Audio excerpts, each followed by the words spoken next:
Hello students, hello everyone, welcome to the YouTube channel of Presil Vidyapeeth. Presil Vidyapeeth के YouTube channel पर आपका स्वागत है। हम लोग पिछली बार मीनिंग ऑफ कंपनी रूल के बारे में बात शुरू किए थे। तो मीनिंग ऑफ कंपनी रूल का मतलब है कि ब्रिटिश ईस्ट इंडिया कंपनी का शासन। तो ब्रिटिश ईस्ट इंडिया कंपनी का शासन जो था वो 1757 से लेकर के ये 1857 तक चला। 1857 तक चला। इस समय में जो कंपनी का शासन था, हालांकि उसमें ब्रिटिश सरकार उनका गाइड करती रहती थी, गाइडेंस करते रहते थे। उनके डायरेक्शन में ये लोग व्यापार भी करने आए और उनके देख रेख में, उनके डायरेक्शन में लोगों ने यहाँ पर शासन भी किया, लेकिन डायरेक्ट इंटरफेरेंस ब्रिटिश गवर्नमेंट का नहीं था। लेकिन 1857 में जो रिवोल्ट हुआ, जो विद्रोह हुआ, जिसे कि कई नामों से जाना जाता है, इंडियन हिस्टोरियंस जो है वो कहते हैं कि it was a first war of independence. जो ब्रिटिश हिस्टोरियंस कहते हैं कि इट वाज ओनली ए सिपाही म्यूटनी, कि मतलब यह केवल एक सैनिक विद्रोह था इसमें, क्योंकि लोगों ने भाग नहीं लिया था। तो इस तरह से जो है ये एक रिवोल्ट था 1857 का। 1857 की रिवोल्ट के बाद ब्रिटिश पार्लियामेंट ने अब भारत की शासन अपने हाथों में ले ली। मतलब the power is transfer from the British East India Company to the British Parliament. अब या कह सकते हैं कि ब्रिटिश क्राउन, क्योंकि वहाँ पर राजा जो होता है वो हेड ऑफ स्टेट है, तो शासन उसी के नाम से होता है।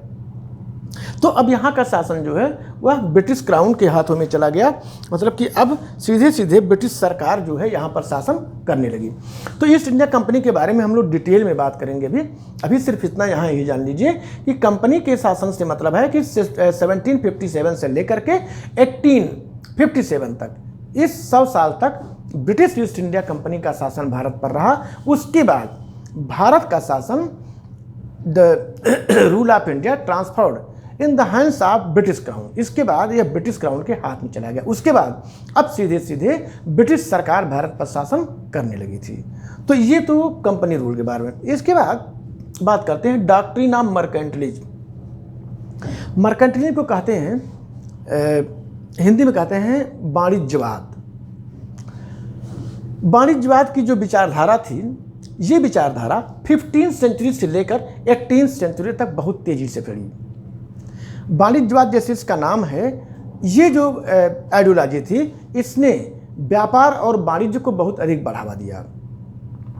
इसने व्यापार और वाणिज्य को बहुत अधिक बढ़ावा दिया।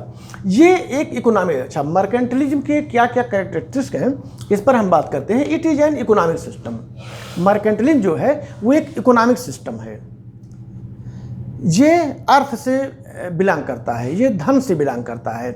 और मर्केंटिलिज्म में सबसे ज़्यादा इम्पोर्टेंस दी जाती है वह कैपिटल को, एक्यूमुलेशन ऑफ कैपिटल। तो इस इकोनॉमिक सिस्टम में, मर्केंटिलिज्म में सबसे ज़्यादा प्रेफरेंस दिया जाता है कैपिटल का एक्यूमुलेशन करना। और उस समय कैपिटल का मतलब था, पूंजी का मतलब था कि एक्यूमुलेशन ऑफ बुलियंस। बुलियन से मतलब है कि coins of silver and gold, mostly silver. Boolean को गोल्ड कॉइन कहा जाता है बुलियन को। तो इस समय ज़्यादा से ज़्यादा बुलियन को इकट्ठा करना, कॉइन्स को, गोल्ड कॉइन्स को इकट्ठा करना। जिसके पास जितना ही ज़्यादा बुलियन कॉइन्स होगा वो देश उतना ही अधिक प्रॉस्पर होगा, वह देश उतना ही अधिक संपन्न होगा। तो मार्केटिंग की विचारधारा जो थी वो जो 15 से 18 सेंचुरी तक चली, इसका सिर्फ एक उद्देश्य था कि ज़्यादा से ज़्यादा प्रॉफिट कमाना।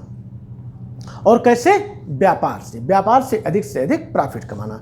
इस समय जो एक वेलफेयर डेवलपमेंट का जो कॉन्सेप्ट था, ये वेलफेयर डेवलपमेंट का कॉन्सेप्ट अभी उतना जो है डेवलप नहीं हुआ था। वेलफेयर मतलब पब्लिक वेलफेयर का मतलब है कि जनता के कल्याण के लिए काम। तो जनता के कल्याणकारी कार्यों की तरफ उस समय की गवर्नमेंट का उतना ध्यान नहीं जाता था। ये कॉन्सेप्ट जो है यह जो है 19वीं शताब्दी में डेवलप हुई। तो उस समय ज़्यादा जो मर्केंटिलिज्म की जो विचारधारा थी उसका सिर्फ यही कहा था कि व्यापार से अधिक धन कमाना। अच्छा, व्यापार से धन आप अधिक कब कमा सकते हैं? जब आपका ट्रेड, जो बैलेंस ऑफ ट्रेड है वो फेवरेबल हो, आपके फेवर में हो। फेवरेबल से मतलब ये है कि बैलेंस ऑफ ट्रेड तभी फेवरेबल होगा जब एक्सपोर्ट से ज़्यादा, जब एक्सपोर्ट इंपोर्ट से ज़्यादा हो।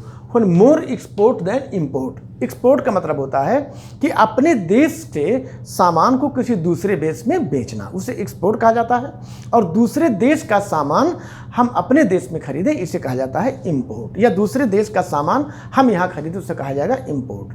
तो अपने देश से सामान को दूसरे देश में बेचना एक्सपोर्ट, और दूसरे देश का सामान अपने देश में लाना या बेचना उसे कहा जाएगा इम्पोर्ट। तो जितना ही ज़्यादा हमारा एक्सपोर्ट होगा, क्योंकि जब हम एक्सपोर्ट करेंगे तो उससे हमें दूसरे देश से पैसा मिलेगा, रुपया मिलेगा। लेकिन जब हम इंपोर्ट करेंगे तो चूंकि हम दूसरे देश से इंपोर्ट कर रहे हैं, इसलिए हम उसको पैसा देंगे। तो हमारा पैसा अगर इंपोर्ट करेंगे तो हमारा जो धन है वो दूसरे देश में जा रहा है।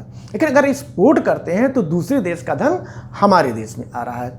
तो बैलेंस ऑफ ट्रेड जो होता है वो होता है एक्सपोर्ट माइनस इंपोर्ट। ये होता है जो बैलेंस ऑफ ट्रेड होता है, बैलेंस ऑफ ट्रेड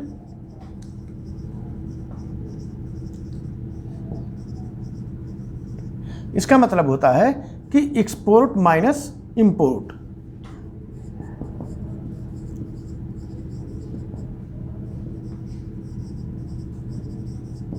जो बैलेंस ऑफ ट्रेड होता है ये इसका मतलब होता है कि एक्सपोर्ट माइनस इंपोर्ट। अगर एक्सपोर्ट ज़्यादा होगा तो हमें प्रॉफिट होगी, क्योंकि एक्सपोर्ट ज़्यादा होने का मतलब है कि दूसरे देश से हमारे देश में पैसा ज़्यादा आ रहा है। अगर इंपोर्ट ज़्यादा होगा तो इसका मतलब होगा कि दूसरे देश में हम पैसा या अपना धन हम दूसरे देश में ज़्यादा दे रहे हैं।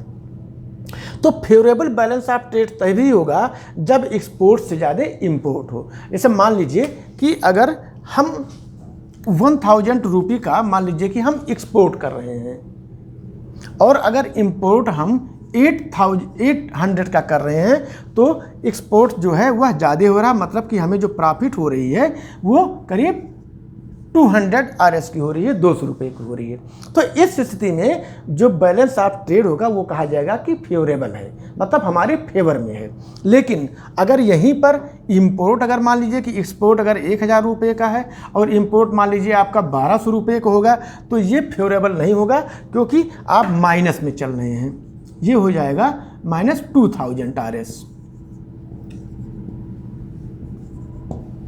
तो ये हो जाएगा -2000, मतलब कि अब आपका जो बैलेंस ऑफ ट्रेड है वो फेवरेबल नहीं है, वह आपके अनफेवरेबल हो गया है, मतलब वह आपके पक्ष में नहीं है।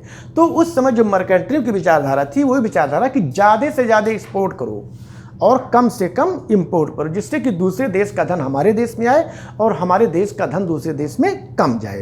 तो मर्केंटाइल की विचारधारा यही थी कि बैलेंस ऑफ जो ट्रेड है वो हमेशा फेवरेबल होना चाहिए, और यही कोशिश भी की जाती थी कि बैलेंस ऑफ ट्रेड हमेशा फेवर में रहे। एक्चुअली दो कॉन्सेप्ट होता है, एक बैलेंस ऑफ ट्रेड है और दूसरा है बैलेंस ऑफ पेमेंट। तो दोनों डिफरेंट चीज़ें हैं। बैलेंस ऑफ पेमेंट में बहुत सारी चीज़ें और आ जाती हैं, उसमें सर्विसेज आ जाती हैं, फाइनेंशियल ट्रांसफर्स आ जाते हैं, तो उससे थोड़ा ब्रॉड कॉन्सेप्ट है। लेकिन उस समय जो है जो मर्केंटाइल की विचारधारा थी जो कि बैलेंस ऑफ ट्रेड की बात करती थी, उसका मतलब यही है कि export of goods and material. तो एक्सपोर्ट का मतलब है कि अपने देश के सामान को दूसरे देश में बेचना, इंपोर्ट का मतलब होता है दूसरे देश के सामान को अपने देश में खरीदना। तो जब एक्सपोर्ट करेंगे तो आपको धन मिलेगा, और जब इंपोर्ट करेंगे तो आपका धन दूसरे देश में जाएगा। तो मार्केटिंग की विचारधारा है कि मोर एक्सपोर्ट देन इंपोर्ट, हालांकि मोर एक्सपोर्ट देन इंपोर्ट। लेकिन इस विचारधारा का धीरे धीरे करके 19वीं शताब्दी तक आकर जाते इस विचारधारा में परिवर्तन हुआ, और अब लोगों ने बैलेंस ऑफ ट्रेड पर उतना ध्यान देना बंद कर दिया। फिर है मोर एक्सपोर्ट में तो जितना ही ज़्यादा एक्सपोर्ट होगा उतना ही अधिक प्रॉफिट भी होगा। डिस्कवरी ऑफ सीट, अच्छा, मर्केंटाइल को जो विचारधारा थी इसको आगे बढ़ाने में 2-3 फैक्टर्स ने बहुत इंपॉर्टेंट रोल प्ले किया। एक तो था कि डिस्कवरी ऑफ सी रूट, समुद्री मार्गों की जो खोज है, जो सी रूट की खोज हुई, उसने मर्केंटाइल की विचारधारा को और आगे बढ़ाया। क्योंकि जब सी रूट की खोज हुई तो नए नए देशों को खोज हुई। नए नए देश का मतलब इन व्यापारियों के लिए नए नए व्यापारिक केंद्र हो गए। ये अब कई देशों में व्यापार करने लगे, ये अपना सामान दूसरे देशों में ले जा करके बेचते थे। या बहुत समय तक तो ये लोग जैसे इंडिया से जब व्यापार करते थे तो इंडिया के जो यहाँ जो हमारी इंडस्ट्री थी, हैंडीक्राफ्ट इंडस्ट्री थी, या मसाले थे, ज्वेलरी थी, या आभूषण थे, थे उसमें बनते थे, इसको यहाँ से लेकर जाते थे, जो यहाँ पर वो चीप रेट में खरीदते थे, सस्ते में खरीदते थे, और यूरोपियन कंट्रीज में उसे बहुत हाई रेट पर बेचते थे, तो इनको बहुत प्रॉफिट होती थी। तो इसकी बात तो फिर हम लोग बाद में करेंगे। तो जो डिस्कवरी ऑफ सी रूट हुआ, जो समुद्री मार्गों की खोजी, इसने मर्केंटिलिज्म की विचारधारा को, मर्केंटिलिज्म की आइडियोलॉजी को इसने और आगे बढ़ाया। किससे? इससे नए नए बाजारों की खोज हुई, नए नए देशों की खोज का मतलब इनके लिए नए नए बाजारों की खोज हुई। तो इन लोगों ने अब और अधिक व्यापार करना शुरू किया, जिससे कि इनका व्यापार और बढ़ा, इन लोगों का एक्सपोर्ट और बढ़ा। फिर इंडस्ट्रियल रिवोल्यूशन, फिर 18वीं शताब्दी में ही इंडस्ट्रियल रिवोल्यूशन हो गया। मतलब कि इंडस्ट्रियल रिवोल्यूशन से मतलब है कि औद्योगिक क्रांति। औद्योगिक क्रांति का मतलब है कि transformation of production of goods from man made goods to machine made goods. Industrial revolution का मतलब है कि अब चीज़ों का जो प्रोडक्शन है वह अब मशीनों के द्वारा होगा। अब वो मशीनों के द्वारा, हाथों के द्वारा नहीं हो। तो मशीनों से जो प्रोडक्शन होने का फ़ायदा क्या हुआ कि कम समय में बहुत ज़्यादा गुड्स का प्रोडक्शन हुआ, कम समय में, कम लागत में, कम लेबर में। तो इससे क्या हुआ कि गुड्स जो है अब पहले के कंपैरिजन में, जब वह मैन मेड होते थे, लोग अपने हाथों से बनाते थे, उससे कंपैरिजन में थोड़ा सस्ते भी हो गए, क्योंकि पहले के जो गुड्स बनते थे उसमें लेबर की बहुत ज़्यादा ज़रूरत पड़ती थी, तो लेबर ज़्यादा पड़ने के वो कास्टली होते थे। लेकिन मशीन मेड जो गुड्स हुए वो अब जो है वो चीप होने लगे। तो एक तो अब इंडस्ट्रियल रिवोल्यूशन, जब फैक्ट्रियाँ लगने लगीं, बड़ी बड़ी इंडस्ट्रियाँ लगने लगी, मशीनों से सामान बनने लगे, तो अब उस सामान को बेचा कहा जाए, तो उस सामानों को बेचने के लिए इनको बाज़ारों की ज़रूरत थी। और ये बाज़ार इन्हें, इन लोगों ने, जो यूरोपियन कंट्रीज थे, इन लोगों ने अपनी अपनी कॉलोनी बनाना शुरू की, अपने अपने उपनिवेश बसाना शुरू किए, जहाँ पर कि उसको बेच सकते थे। तो जो इंडस्ट्रियल रिवोल्यूशन हुआ उसने भी इस जो मर्केंटिलिज्म की जो विचारधारा थी, इस विचारधारा को इंडस्ट्रियल रिवोल्यूशन ने भी बढ़ाया, क्योंकि जब मास में गुड्स का प्रोडक्शन होने लगा, आर्टिकल्स का प्रोडक्शन होने लगा, तब उसको ले कहाँ जाए, उसको बेचे कहाँ। तो बेचने के लिए इस विचारधारा ने बहुत सहयोग किया, और ये नए नए मार्केट इन्हें मिले और वहाँ पर बेचना शुरू कर दिए। लेकिन बाद में इन्हें ये लगा कि अगर हम मार्केट पे पूरी तरह से कब्जा कर लें, अगर किसी देश पर हमारा शासन चलने लगे, तो हम अपने एक्सपोर्ट को और बढ़ा सकते हैं। तो इसलिए इन लोगों ने, ये लोग जहाँ पर व्यापार करने गए, वहाँ के देशों के मामले, क्योंकि पॉलिटिकल अफेयर्स में, वहाँ के राजनीतिक मामलों में इन लोगों ने इंटरेस्ट लेना शुरू किया और उसमें इंटरफेरेंस करना शुरू किया, और धीरे धीरे करके इनका शासन हो गया, ये वहाँ पर शासन करने लगे। तो इन्होंने पॉलिटिकल अफेयर्स में, मतलब वहाँ के राजनीतिक मामलों में हस्तक्षेप करना शुरू किया और वहाँ पर अपनी कॉलोनी बना। तो पॉलिटिकल अफेयर में हस्तक्षेप करना शुरू किया, एक राजा को दूसरे राजा से लड़ाते थे, एक का सहयोग करते थे, दूसरे से युद्ध करवाते थे, और इस तरह से धीरे धीरे करके आप लोग पढ़ेंगे इसको फर्दर लेसन्स में कि कैसे इन लोगों ने पूरे भारत पर शासन करना शुरू कर दिया था। जैसे आपने ये पढ़ा था कि 1757 से 1857 तक लगभग ब्रिटिश ईस्ट इंडिया कंपनी जो थी उसका पूरे भारत पर शासन जो है स्थापित हो गया था, इस्टेब्लिश हो गया था। तो पॉलिटिकल अफेयर्स में ये लोग इंटरेस्ट लेने लगे। फिर ट्रेड राइवलरी, इसके अलावा इन लोगों में आपसी प्रतिद्वंदता भी बहुत होती थी। जो आपसी प्रतिद्वंदता थी कि मतलब कि जैसे जब कई व्यापारी होते थे तो उनमें आपसी प्रतिद्वंदता भी होती थी व्यापार करने के लिए, और इन लोगों की ये ट्रेड राइवलरी भी शुरू हो गई, जिसमें कई बार लड़ाइयाँ हुई फ्रांसीसियों से, पुर्तगालियों से, आपस में उन लोगों की लड़ाइयाँ हुई, और लड़ाइयों के से जो है, जो उसमें ज़्यादा प्रबल था, जो उसमें ज़्यादा सफल था, वह जो है व्यापार में आगे बढ़ा, उसी की कॉलोनी बसाई गई, वही धीरे धीरे करके वह उस पर शासन भी करने लगे। तो स्टूडेंट्स, अब हम लोग बात करते हैं यूरोपियन ट्रेडिंग कंपनीज की। European trading companies in India कि कौन कौन सी, जैसे पहले हम लोग डिस्कस किए मर्केंटिलिज्म की, तो बहुत, तो सी रूट डिस्कवर होने के बाद बहुत सारे व्यापारी जो है, यूरोपियन कंट्रीज के जो व्यापारी थे वो भारत में व्यापार करने के लिए आने लगे। उनमें से तो अब हम बात करते हैं कौन कौन सी यूरोपियन कंट्रीज थी जिनकी कंपनियां भारत में व्यापार करने के लिए आई। उनमें से कुछ कंपनियां, जैसे पुर्तगाल है, हॉलैंड है, इंग्लैंड है, और फ्रांस है, डेनमार्क है, ये सब कंपनियां यहाँ पर आई व्यापार करने के लिए। तो पुर्तगाल, हॉलैंड, अरब, फ्रांस, डेनमार्क, ये सब कंपनियां भारत में व्यापार करने के लिए आईं। इनमें से जो पुर्तगाली थे, पुर्तगाली व्यापारी सबसे पहले यूरोपियन कंट्रीज में से सबसे पहले पुर्तगाली ही भारत पर व्यापार करने आए। ये लोग क्या करते थे, अच्छा इसके पहले भारत का व्यापार अरब देशों से बहुत था, अरब कंट्रीज से। तो इन लोगों ने, पुर्तगालियों ने या और यूरोपियन कंट्री ने देखा कि जो अरब के व्यापारी हैं वो बहुत अच्छा खासा धन कमा रहे हैं, बहुत अच्छा खासा पैसा कमा रहे हैं। यहाँ से वो सामान खरीद करके लेके जाते थे और अपने देशों में बेचते थे। तो पहले जो मोनोपोली था, जो डोमिनेटिंग पोजीशन में था, वो थे अरब नेशंस के, वो थे अरब मर्चेंट थे। लेकिन उन्हीं की देखा देखी, उन्हीं को देख करके कि ये सब कितना लाभ कमा रहे हैं, यूरोपियन कंट्रीज की जो कंपनियां थी, ट्रेडिंग कंपनियां थी, वो लोग भी भारत में व्यापार करने के लिए आने लगे। तो उनमें से पुर्तगाली जो थे वो सबसे पहले आए। उसके बाद हॉलैंड आया, इंग्लैंड आए, फ्रांसीसी आए, डेनमार्क आए। तो ये लोग फिर भारत में व्यापार करने के लिए आए। तो वास्तव में ये लोग करते क्या थे, खासकर जो पुर्तगाली थे, वो यहाँ से सस्ते रेट पर सामान खरीदते थे, सस्ते रेट पे, बहुत सस्ते रेट पर इंडिया से सामान खरीदते थे और यूरोपियन कंट्रीज में उन्हें बहुत ही महंगे दामों पे बेचते थे। इसलिए लोगों का जो डिफरेंस था प्रॉफिट का वो बहुत अधिक था। तो इसलिए लोग भारत में व्यापार करने को बहुत प्रमुखता देते थे। यहाँ से कई चीज़ें, जैसे कि हैंडलूम के कपड़े थे, वो वहाँ की हायर सोसाइटियों में बहुत पसंद की जाती थी हैंडलूम के कपड़े, क्योंकि हैंडलूम के जो कपड़े होते थे बड़े मुलायम होते थे। प्योर कॉटन के होते थे तो वो बड़े मुलायम होते थे, प्योर कॉटन के होते थे तो बहुत मुलायम होते थे। इससे यूरोपियन कंट्रीज के जो लोग हैं वो उसे बहुत पसंद करते थे तो इसलिए वहाँ की सोसाइटी में उसकी बहुत डिमांड थी। इसके अलावा साल्टपीटर जो था, जो गन पाउडर बनाने के काम में आता था, उसकी वहाँ पे बहुत डिमांड थी। तो ये लोग यहाँ से साल्टपीटर लेके जाते थे। उसी तरह से जैसे इंडिगो है, इंडिगो यहाँ से खरीद के लेके जाते थे। इंडिगो मतलब होता है नील, जो कि कपड़े की डाइंग के लिए यूज किया जाता था। तो नील की खेती यहाँ पे होती थी, नील यहाँ पैदा होता था, उसको ये लोग खरीद के लेके जाते थे और अपने यूरोपियन कंट्रीज में, क्योंकि इंडस्ट्रियल रिवोल्यूशन हो ही गया था तो बहुत सारे रॉ मटेरियल्स की भी ज़रूरत थी। तो ये सब चीज़ें यहाँ से खरीद के लेके जाते थे, वहाँ महंगे रेट पर बेचते थे। लेकिन ये जो यूरोपियन ट्रेडिंग कंपनियां थी, इनमें अब आपस में ट्रेड राइवलरी शुरू होगी, इनमें आपस में प्रतिद्वंदता शुरू हो गई। इसलिए क्योंकि सभी कंपनियां जो है डोमिनेटिंग पोजीशन चाहती थी, वो चाहती थी कि हम सबसे ज़्यादा प्रॉफिट कमाएं, क्योंकि यहाँ के इंडिया से व्यापार करने में बहुत बेनिफिट है, बहुत प्रॉफिट है, बहुत फायदा है। तो उनमें आपस में अब ट्रेड राइवलरी शुरू होगी और ट्रेड राइवलरी ये चेंज होकर के कन्वर्ट होकर एक तरह से ये पॉलिटिकल राइवलरी हो गई। तो इनमें पुर्तगाली, हॉलैंड, इंग्लैंड, फ्रांस, डेनमार्क, इन लोगों में आपस में लड़ाई शुरू होगी। तो ये लड़ाइयाँ जो है ज़्यादातर नौसैनिक लड़ाइयाँ होती थी, मतलब समुद्र में लड़ाइयाँ इन लोगों की होती थी।